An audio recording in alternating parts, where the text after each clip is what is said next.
자, 우리가 성령의 열매, 우리가 7번째 시간으로 충성이라는 우리 한 타이틀을 한번 같이 살펴보도록 합니다. 자, 우리가 성령의 열매를 이야기할 때, 자, 우리가 이렇게 살자라는 쪽으로 가면 이 성령의 열매를 좀 잘못 이해하는 겁니다. 이거 성령을 좇아 살면 이런 열매가 자연스럽게 맺힌다라는 겁니다. 그러니까 우리가 좀 이야기한다면 성령을 좇아 행하라. 육신의 소욕을 따라 살지 말고 성령을 좇아 살면 우리가 이런 열매를 자연스럽게 맺혀진다. 우리가 성령을 좇아 사는 것이 도대체 뭐냐라고 할 때 성령께서는 언제나 진리의 영이시기 때문에 말씀을 통하여 역사를 하시는 겁니다. 또 우리가 기도하며 또 말씀을 상고하며 그럴 때 우리에게 이것을 따라 살도록 하시는 거죠. 그러다 보면 당연히 자연스럽게 이런 열매가 맺혀진다. 그러니까 어떻게 열매는요, 우리가 어떻게 살았는가를 확인해 볼 수 있는 하나의 표식이라는 겁니다. 포도가 열렸으면 그 포도나무죠. 뭐 포도랑 다른 나무는 너무나 비교가 되니까. 그래서 배나무인지 사과나무인지 이 복숭아나무인지 뭐 지나가면서 이제 막 싹이 올라오는 그런 나무들은요, 이게 농사 짓는 사람들, 시골 잘하는 사람 아니면은 이게 무슨 나무인지 잘 모를 때가 있습니다. 근데 뭘 보면 압니까? 나중에 열매가 맺힌 것을 보면 안다라는 거죠. 그러니까 우리가 이런 성령의 열매들이 우리가 맺혀진 것을 보게 되면 내가 성령을 좇아 살았구나 라는 것을 우리는 확인할 수 있죠. 그런 차원에서 우리가 좀 생각해 볼 필요가 있습니다. 그러니까 단순히 충성하자 그런 이야기는 아닙니다. 그래서 우리가 성령을 좇아 살면은 이 충성이라는 열매가 맺혀지게 되는데, 자, 충성이라는 말 좀 우리가 확인해 볼 필요가 있습니다. 이 충성이라는 그 헬라어 단어, 이 헬라어 성경의 단어는 피스티스라는 단어를 쓰고 있습니다. 피스티스라는 단어는 신실하다 또는 믿음이다, 신실함, 또 충성, 충실, 또 확신 이런 말을 가지고 있습니다. 보통 피스티스 그러면 믿음이라는 말로 이렇게 많이 쓰지만 이 충성이라는 말도 믿음과 사실 동의어 똑같은 단어예요. 우리가 충성이라고 할 때 우리가 이제 이 확신, 진리에 대한 확신이 없이는 또는 믿음의 대상에 대한 그 믿을 대상에 대한 믿음이 없이는 충성이라는 것이 존재할 수는 없습니다. 그러니까 충성이란 언제나 내가 믿을 만한 대상, 내 모든 것을 걸 만한 대상을 향해 그 대상이 있을 때 그 대상이 정해져야만 충성이라는 말이 성립이 되는 거죠. 그래서 이 믿음, 확신 또는 충성이나 성실함이나 신실함이 다 같은 단어인 거예요. 이 성경은 이것을 믿음이라고 표현할 때도 있고 또 충성이라고도 표현할 때가 있습니다. 단어를 살펴보니 대부분의 충성이라는 말을 다 피스티스 또는 형용사 쓸 때는 피스토스 이렇게 해서 기록을 하고 있습니다. 여기 있는 이 충성이라는 말은 피스티스, 그러니까 우리가 진리에 대한 확신 또는 믿음, 그 대상에 대한 믿음이죠. 이런 것이 있을 때 우리는 그 대상을 향하여 충성할 수 있는 것이죠. 그래서 우리가 이 충성에 대한 이야기를 좀 생각해 보면서, 자, 우리가 진리에 대한 확신 또는 어떤 대상에 대한 믿음을 가지게 되는 경우는요, 그 대상을 알지 못하고는 절대적으로 우리가 확신이라든지 또는 믿을만하다 이런 표현을 쓸 수가 없습니다. 누군지 알아야죠. 그래서 우리가 이 충성하기 위한 전제는 뭐냐? 사실은 우리가 하나님을 알아가는 겁니다. 그리스도를 아는 거죠. 그러니까 결국 우리가 그리스도를 알면 알수록 또 하나님을 알면 알수록 우리는 충성이라는 것에 점점 나아갈 수밖에 없는 거예요. 반대로 얘기하면 우리가 아직 충성하지 못한다는 것은 하나님이 누구신지 예수 그리스도가 누구신지를 제대로 알지 못하고 있다라는 겁니다. 우리가 성경을 보면 누가복음 19장에 보면 열 문화에 관한 비유가 등장을 합니다. 한 사람이 왕위를 받기 위해서 먼 나라로 가면서 그 10명의 종을 불러서 한 문화씩을 맡기게 됩니다. 그리고 내가 갔다 올 동안 성실하게 이것을 가지고 내일들 해라, 장사를 해라. 그렇게 맡기고 떠나게 됩니다. 이제 돌아와서 확인을 하게 되죠. 이제 왕위를 받아가지고 와서 한 사람씩 다 불렀습니다. 근데 거기에 3명의 종, 10명의 종을 다 줬지만 3명을 특징지어서 이야기를 합니다. 나머지 아마 6명은 그래도 이 두 부류에 속하지 않았겠는가, 그걸 추측을 해보고요.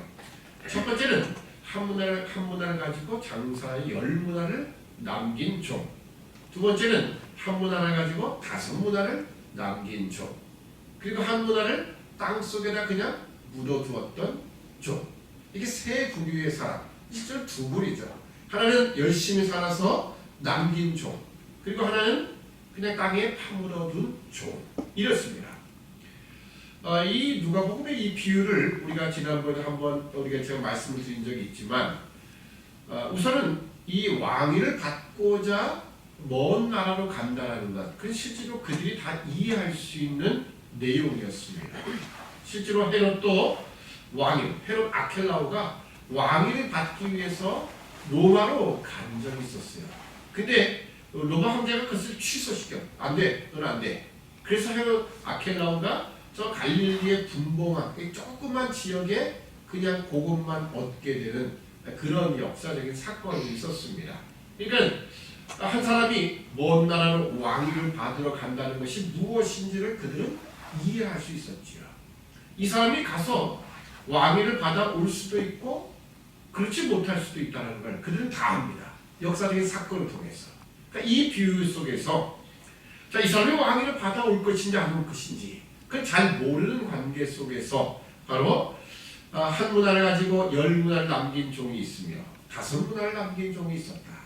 반면에 한 문화를 땅속에다 파묻어둔 종이 있었다는 거예요. 물론 10문화를 남겼거나 5문화를 남겼거나 똑같이 칭찬을 받습니다. 뭐라고 칭찬받습니까? 충성된 종이라 이런 평가를 받습니다. 근데 한 문화를 땅속에다 묻어두었던 이 종은 너 왜 이거 갖고 왔냐? 저는요 주인님이 항상 주인님은 악하기 때문에 그죠? 심지 않은 데서 거두고 해치지 않은 데서 모으는 줄 내가 알았으므로 그냥 내가 이걸 갖고 혹시라도 장사했다가 이윤이 남겼으면은 그 다 주인 거고 또 이걸 다 손해보고 잃어버렸으면 내가 책망을 받을 것인데 내가 왜 그 일을 합니까? 그래서 나는 그냥 땅속에 파묻어두고 내가 본전만 그냥 돌려드립니다. 아무것도 더 이상 손해본 것도 없고 남는 것도 없는 그 상태로 돌려드립니다. 이렇게 이야기를 하는 겁니다. 이것 때문에 결국 그 한 문화 가진 자는 그걸 빼앗아다가 10문화 가진 자에게 주게 되고, 그래 네 말대로 너가 나하고 아무 상관이 없지? 넌 내 종이지. 그래 너는 가서 밖에 가서 슬피 이를 가지고 울미 있을 것이다 라고 하시는 겁니다. 자, 그래서 우리가 세 번째 종은 우리가 말할 필요가 없고요. 자, 첫 번째, 두 번째 종 10문화를 남기고 5문화를 남긴 종들은 사실은 얼마를 많이 남겼느냐, 장사를 잘했느냐, 기능적인 면을 이야기하고 있지 않습니다. 얘들은 어떻게 하면 장사를 잘해가지고 하나를 갖고 10을 남겼을까? 걔보다는 못하지만 넌 5개를 남겼으니 그래도 괜찮다. 이런 면이 없습니다. 자, 그들은 무엇라고 하느냐? 사실은 그들이 이 주인과 어떤 관계를 가졌느냐가 중요한 것이죠. 그런 이런 겁니다. 이제 이 주인이 왕위를 받으러 가긴 갔지만 왕위를 받아올지 아닐지는 아무도 모르는 상황이에요. 그런데도 이들이 성실하게 일했다는 표식은 분명히 문화를 남겼다는 데서 드러나게 되었죠. 자, 그들이 장사한 이유는 무엇이겠습니까? 더군다나 이 주인은요, 갔다가 혹시라도 뭐가 잘못되면 못 올 수도 있는 겁니다. 왕위를 받으러 갔다고 해서 다 왕위를 받아오는 것도 아니고 또 갔다가 잘못하면 역적으로 몰려서 죽을 수도 있는 것이 뭐 옛날 아니겠습니까? 그러니 이 주인이 없을 동안 내가 이것을 가지고 일을 한다. 이거 혹시 또 안 올 수도 있으니까 우리가 뭐 구태 뭐 이렇게 고생할 필요가 있겠느냐? 그래 먹고 놀면서 있자. 그럴 수도 있는데 이들은 왜 이것을 남기는 장사를 했느냐? 주인과의 관계 때문이라는 거죠. 내가 주인님을 사랑합니다. 네, 주인님이 혹시라도 왕위를 못 가지고 돌아온다 할지라도 당신은 나의 영원한 주인이십니다. 그런 것 아니겠습니까? 그러기에 그들은 주인이 없을 때라도 바로 그 일에 성실하게 했다라는 거예요. 바로 이것이 충성이라는 거예요. 그 충성이 있기까지는 원래 그들이 주인과 가지는 관계가 중요하다는 겁니다. 그 관계, 사랑의 관계, 그 사랑의 관계는 그 주인을 온전히 알지 못하고는 성립이 될 수가 없는 겁니다. 그러니까 우리가 충성하자가 아니라 우리는 무엇입니까? 주님을 사랑하는 것이요. 주님을 사랑하기 위해서 우리가 주님을 좀 더 알아나가야 되는 거예요. 진리의 말씀을 통하여 그 진리의 확신을 가지고 바로 우리 믿음의 대상인 예수 그리스도 하나님에 대한 사랑을 가지게 되면 자연스레 충성이라는 것은 열매로 드러날 수밖에 없다는 겁니다. 사실 교회는 특히 목사에 의해서 사실 충성이라는 것이 많이 종용될 수 있는 건 사실입니다. 이번에 그 유진 피터슨 목사님이 쓴 책을 같이 이제 목사들하고 읽고 함께 나누게 됐습니다. 그 책 제목이 참 충격적인 책이었어요. 그래서 제가 이 책을 제목을 보고 제가 사가지고 읽게 되었고 같이 이걸 나누자 했었습니다. 제목이 뭐냐면 껍데기 목회자는 가라, 이런 겁니다. 껍데기 목회자는 가라. 이것도 뭘 또 이렇게 센 말을 하려고 하는 건가 하면서 이제 그 책을 제가 관심 있어 이제 사게 되었고요. 그 책을 읽다 보니까 참 내용이 참 좋은 거예요. 어떤 내용이냐면 원래는 껍데기 목회자는 가라가 아니라 이게 이제 제목을 그렇게 이제 쓴 겁니다.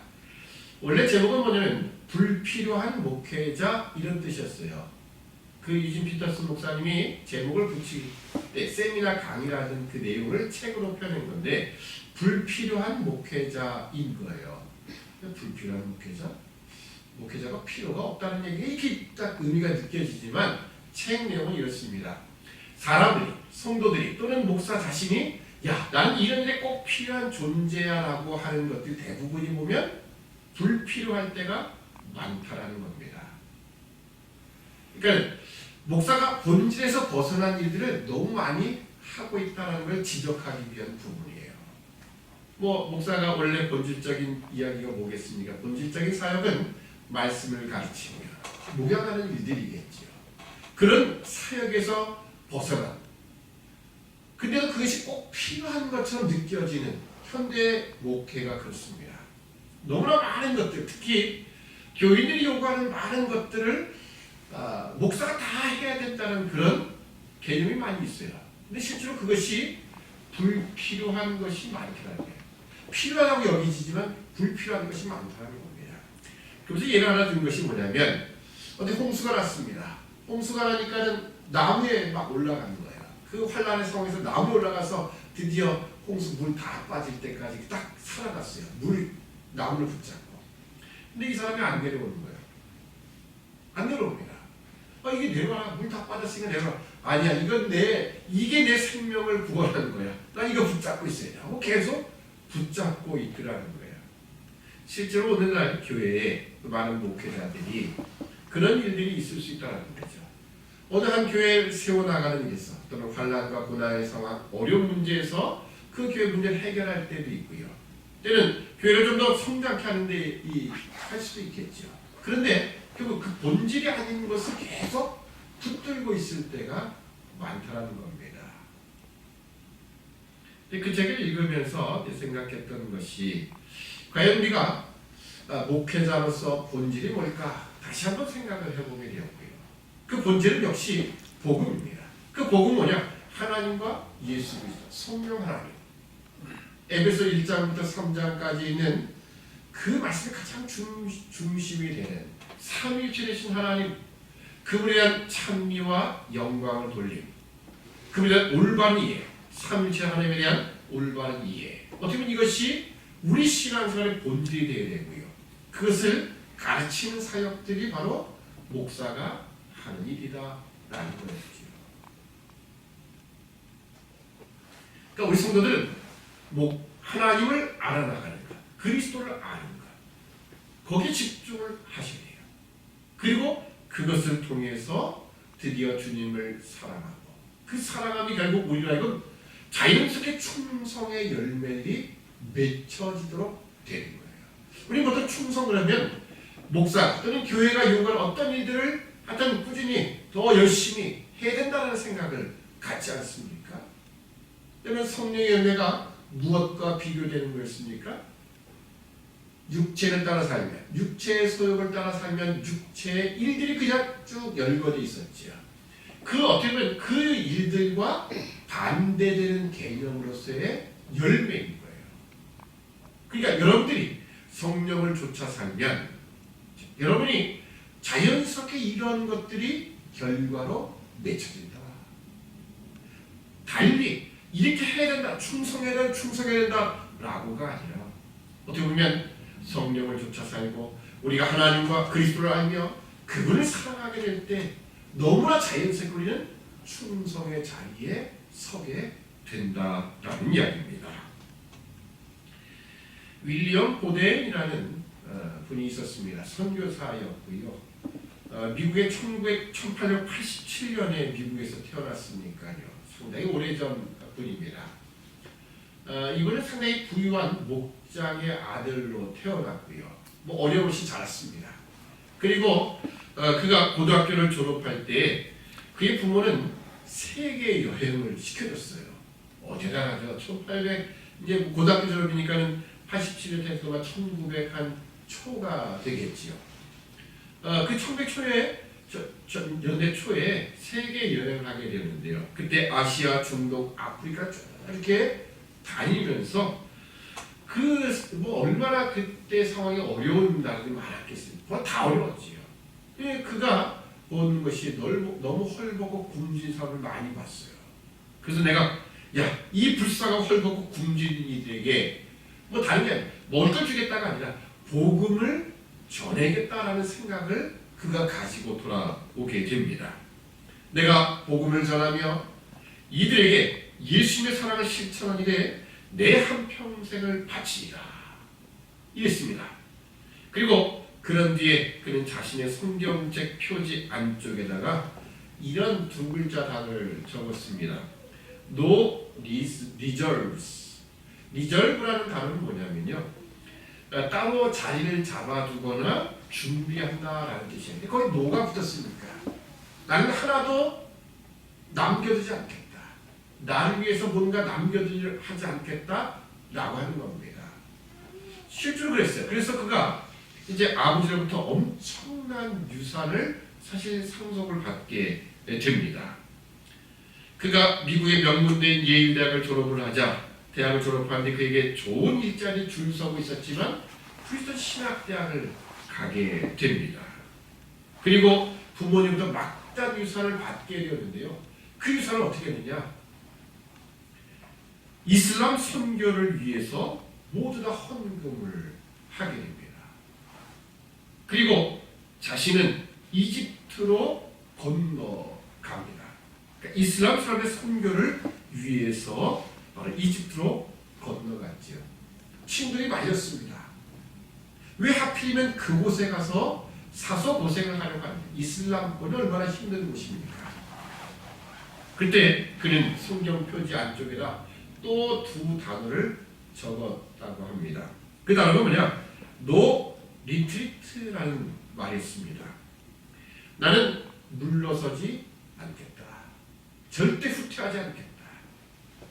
내가 고등학교 졸업하고 여행을 갔던 그때의 내가 예수 그리스도를 만나. 그때 내가 각오하고 다짐했던 거죠. 여기서 절대 내가 후퇴하지 않을 것이다. 그래서 이집트로 간 겁니다. 그는 거기서 열정적으로 복음을 전하며 그리스도 사랑을 실천하게 됩니다. 그런데 그 이집트 땅에서 사역한 지 4달도 채 되지 않아서 뇌수막염에 걸리고 말았어요. 그리고 발병한 지 1달 만에 세상을 떠나게 됩니다. 그러니까 26세 때 선교 가가지고 실제로 5달 만에 죽은 거예요. 그래 죽어가면서 그는 자기 성경책 표지 안쪽에다 또 2단어를 기록해뒀다고 합니다. 그 뭐냐? No regret 이런 단어였어요. 후회하지 않는다라는 단어였습니다. 그는 예수 그리스도만을 바라보며 살았습니다. 그는 예수 그리스도를 위한 그 일에서 후퇴하지 않고 앞만 바라보며 정진하는 거예요. 야, 그가 어떻게 살았냐? 그것보다도 그가 만난 예수 그리스도, 그가 신뢰하고 사랑했던 하나님이 어떠한 분위기에 그는 하나도 남기지 않고 절대 물러서지 않으며 그리고 절대 후회하지 않는 이런 인생을 살았을까? 이걸 우리는 충성이라고 하는 겁니다. 여러분에게 다 뭐 충성이라면 선교지 가야 하나 그런 이야기 하는 게 아니지요. 윌리엄 보덴의 인생은 불과 5달도 안 된, 사실 뭐 4달도 채 안 되는 그런 선교 사역을 한 겁니다. 중국의 란초에 가면 지금도 이 윌리엄 보덴이라는 사람을 기억한다고 합니다. 그곳에 병원을 세웠고요. 중국의 무슬림들을 그 병원을 통해 그리스도를 많이 돌아오게 했다랍니다. 그러니까 그가 무슬림을 위해서 선교를 위해서 헌금했던 것이 그렇게 쓰여진 거예요. 그는 26세라는 짧은 일기로 세상을 떠났지만 제2의 제3의 보덴이 또 세워진 거죠. 카이로에 있는 그의 무덤의 비문에는 이렇게 적혀 있다고 합니다. 윌리엄 보덴, 그리스도에 대한 믿음을 떠나서는 그의 삶을 설명할 길이 없다. 자, 그리스도에 대한 믿음이에요. 그 비슷했어요. 믿음, 충성 똑같은 단어입니다. 오늘 우리에게 충성이라는 열매 뭐 다른 곳에 있지 않습니다. 여러분이 하나님을 알며 그리스도를 알며 그분을 사랑하게 될 때 여러분 충성이라는 것은 그 열매는 자연스럽게 맺혀질 수밖에 없는 거예요. 좀 더 우리는 그리스도를 아는 하나님을 아는 자리, 그래서 그를 더욱더 사랑할 수 있는 자리로 한 걸음 더 한 걸음 더 진리의 말씀을 따라 우리가 한 걸음 더 나아갈 때 여러분의 삶에 자연스럽게 충성이라는 열매가 하나씩 하나씩 주렁주렁 매달릴 것을 기억하며 다시 한번 말씀 안으로 그리스도 안으로 확실하게 들어가는 우리 모든 인생이 되어야 할 것입니다. 기도하겠습니다. 사랑의 아버지 하나님, 은혜와 사랑을 참으로 감사합니다. 오늘 우리에게 충성이라는 열매가 맺혀져 있는지, 물론 사람마다 조금씩 이 충성이라는 열매가 맺혀질 줄 우리가 분명히 압니다. 우리가 성령을 쫓아 살면 오늘 우리가 성령, 진리의 성령을 따라 말씀을 통하여 하나님을 알며 그리스도를 알며 그분을 더 사랑하게 될 때 당연하게 우리는 이 충성이라는 열매가 맺혀질 줄 아오니 하나님, 우리가 좀 더 그리스도를 향하여 그리스도에게로 우리 점점 들어가게 하시고 그분을 사랑하게 하시며 그분을 따라 믿음의 길을 걸어가는 우리 모든 믿음의 백성 되도록 은총을 베풀어 주시옵소서. 감사하며 예수님의 이름으로 기도되옵나이다. 아멘.